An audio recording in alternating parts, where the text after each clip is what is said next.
Ako po si Sander L. Gapus, School Principal 2 ng Talugtog East Central School.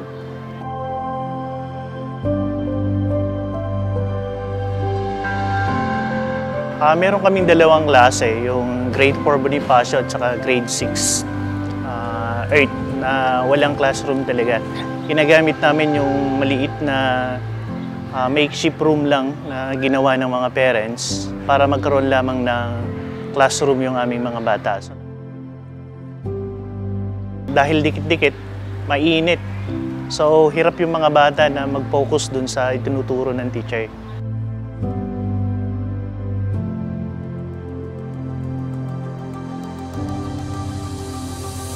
Ayun, tuwang-tuwa po yung mga bata, no? May dalawang section po na nakikinabang dun sa ating building ngayon, yung Grade 4 Bonifacio nga, at saka yung Grade 6 Earth natin. So, consisting siya yung Grade 4 namin, nasa 30 plus din yung Grade 6. Nasa 60 plus na mga bata yung nakikinabang doon.